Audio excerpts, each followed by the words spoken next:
जी बच्चों, अस्सलाम वालेकुम। उम्मीद है सब लोग ठीक ठाक होंगे।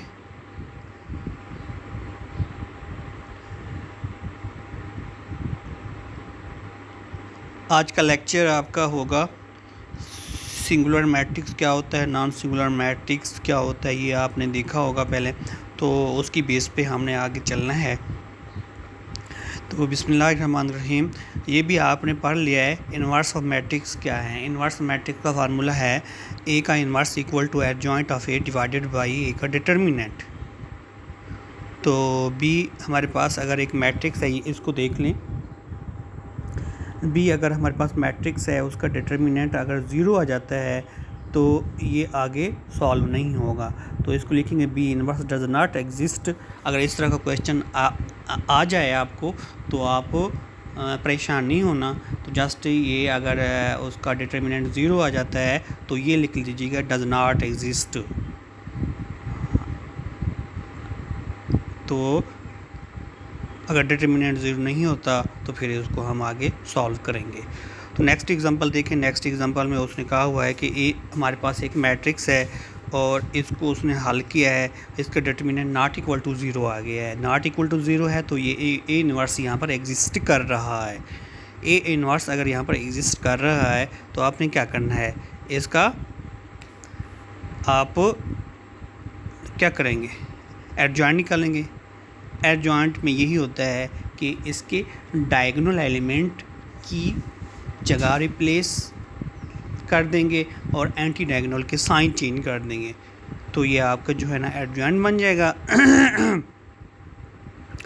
तो ऊपर आपने डिटर्मिनेंट निकाला हुआ है, तो एडजॉइंट को डिटर्मिनेंट पे डिवाइड कर दें तो ये कर रहा है। एडजॉइंट को डिटर्मिनेंट पे डिवाइड कर रहा है तो ये आपका ए इन्वर्स आ जाएगा। ओके हो गया। नेक्स्ट देखें। नेक्स्ट है,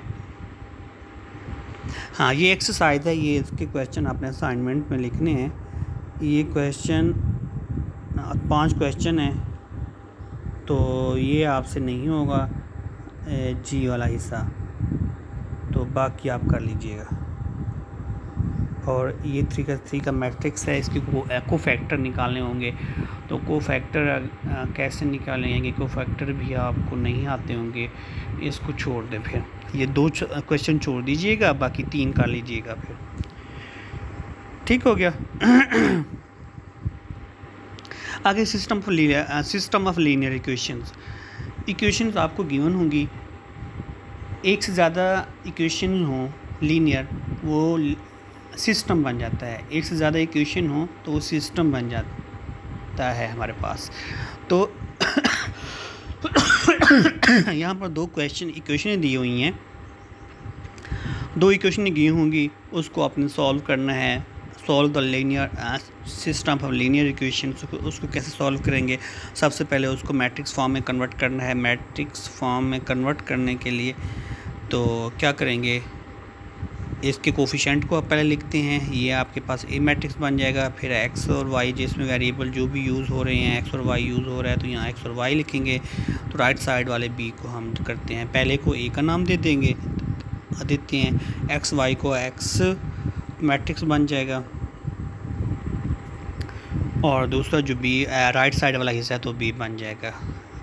ठीक है। एक आगे एग्जांपल दी हुई है, उस एग्जांपल को हम सॉल्व करते हैं। तो ये एग्जांपल है, 2 चीज़ें होंगी। एक हमारे पास होमोजेनियस इक्वेशन होगी, होमोजेनियस सिस्टम होता है। दूसरा नॉन होमोजेनियस होता है। नॉन होमोजेनियस क्या होगा, नॉन होमोजेनियस ये होता है कि जिसकी राइट साइड जो है वो नॉट इक्वल टू ज़ीरो हो। जिसकी right side not equal to zero हो, जैसे ये जो हिस्सा है non homogeneous system of equation है, और जिसकी right side equal to zero हो तो ये होमोजेनियस सिस्टम होगा। ठीक हो गया। तो होमोजेनियस को हम नॉन होमोजेनियस को हम सॉल्व करेंगे। नॉन होमोजेनियस जिसकी right side equal to not equal to zero हो, उसको हम not homogeneous system of equations कहते हैं। ठीक हो गया। ओके। और इसके 2 मेथड होंगे हमारे पास।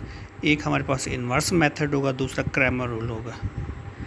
हम इन्वर्स मेथड वाला भी करेंगे और क्रैमर रूल वाला भी करेंगे, उसको हम देखेंगे, ठीक है। और ये हमारे पास एग्जांपल दी हुई है, इसको देखें। एग्जांपल क्या है, ये दो इक्वेशन दी हुई हैं जो होमोजेनियस सिस्टम इक्वेशंस हैं। होमोजेनियस सिस्टम इक्वेशन क्या होता है? होमोजेनियस सिस्टम इक्वेशंस इसकी राइट साइड जो होगी, नहीं, इसकी राइट साइड है, ये देखें यहाँ पर 9 आया हुआ है इस साइड पर, यहाँ पर 15 आया हुआ है। पहले इसको आप लीनियर सिस्टम बनाएंगे। लीनियर सिस्टम कैसे बनाएंगे? 4x + 7y = 9, और दूसरा क्या बन जाएगा? 5x + 8y = 15। अब ये दो इक्वेशन बन गई हैं। दो इक्वेशन को आप सॉल्व करेंगे। दो इक्वेशन को कैसे सॉल्व करेंगे? सबसे पहले इसकी आप मैट्रिक्स फॉर्म बनाएंगे। मैट्रिक्स फॉर्म बनाने के लिए इसके कोफिशिएंट लिखते हैं, फिर इसका x और y वाली वैल्यू लिखेंगे। अगर ये आप लोगों को समझ नहीं आता तो मैं आप लोगों को समझा देता हूँ कि ये क्या है। 4x + 7y = -9 इधर आके +9 हो जाएगा। और दूसरी क्वेश्चन ये है कि 5x - 8y और दूसरा +15 इधर आके -15 हो जाएगा। सबसे पहले इसको आप क्या करेंगे? इसकी मैट्रिक्स फॉर्म बनाएंगे। मैट्रिक्स फॉर्म क्या होता है? इसके कोफिशिएंट लिखेंगे। फिर कोफिशिएंट क्या हैं? 4, 7, 5, -8, ये आपका एक मैट्रिक्स बन जाएगा। और दूसरा जो इसमें वेरिएबल यूज़ हो रहे हैं, x और y यूज़ हो रहे हैं दोनों में, उसको आप कॉलम में लिख लीजिएगा। ये तरीक़ेकार होता है। और = 9 और 15, ये आपकी मैट्रिक्स फॉर्म बन जाएगी। इसको उसने a का नाम दे दिया है, इसको उसने x का नाम दे दिया है, और राइट साइड वाले को हमेशा आप b का नाम देंगे, ठीक है। तरीक़ाकार मैंने आपको बता दिया है, तो बाकी हम चलते हैं। अच्छा, बाकी क्या है इसका? ये a का नाम दे दिया है, ये x का नाम दे दिया और ये b का नाम दे दिया, जैसे मैंने ऊपर समझाया है आपको। सबसे पहले आप क्या करेंगे? a का डिटरमिनेंट निकालेंगे। a का जब डिटरमिनेंट निकालते हैं तो इसका आंसर जो आ रहा है वो आपका -67 आ रहा है। मीन्स ये नॉट इक्वल टू 0 है। एग्जिस्ट सोल्यूशन एग्जिस्ट कर रहा है यहाँ पर। अगर डिटरमिनेंट 0 होता तो फिर आगे हम इसको सॉल्व नहीं कर सकते थे। ओके हो गया। अब ये कोफैक्टर के ज़रिए एडजॉइंट निकाल रहा है, आपने ऐसे नहीं निकालना। आपने एडजॉइंट सिंपल तरीके से निकालना कि डायगोनल एलिमेंट्स की जगह चेंज कर दें, एंटी डायगोनल के साइन चेंज कर दें, वो आपका कोफैक्टर, अब वो आपका एडजॉइंट आ जाएगा, ठीक है। ये उसी कोफैक्टर के ज़रिए एडजॉइंट निकाला है। अब देखें, आप अब डायरेक्ट भी कर सकते हैं।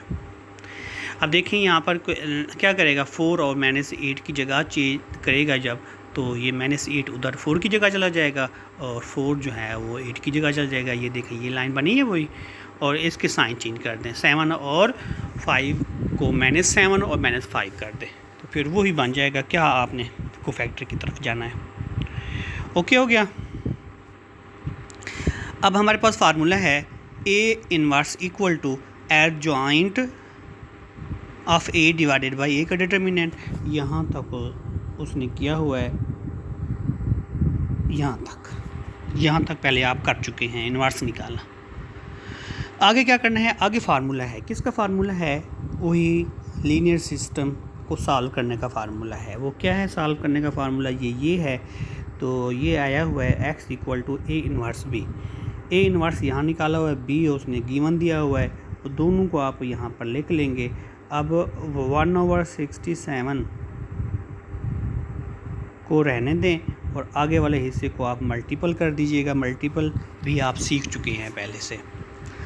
तो इसको जब सॉल्व करेगा तो 30 3 के नीचे 67 को डिवाइड कर देगा, -105 के नीचे 67 को डिवाइड कर देगा अंदर वाले। जब अंदर डिवाइड करेगा तो x की वैल्यू का हमें पता है, x की वैल्यू क्या है, x की वैल्यू x और y है, और यहाँ पर आप क्या करेंगे, x और y equal to 33 divided by 67 minus में, और -1 माइनस प्लस हो जाएगा, 105 माइनस 67। अब ये वाला हिस्सा इसकी वैल्यू बन जाएगी, पहला पहले और दूसरा दूसरे में, ये x और y की वैल्यू बन जाएगी। इसी तरह आपने सॉल्व करना है। ठीक हो गया। और जितने वेरिएबल्स होते हैं उतनी इक्वेशंस होंगी। ये 2 का आपने करना है आज का लेक्चर। तो नेक्स्ट जो है ना हम इंशाल्लाह 3 का करेंगे, तो आपका लेक्चर जो है ना यहाँ पर ये चैप्टर कंप्लीट हो जाएगा। ओके, फिर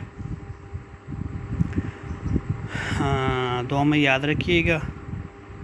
अल्लाह हाफिज़।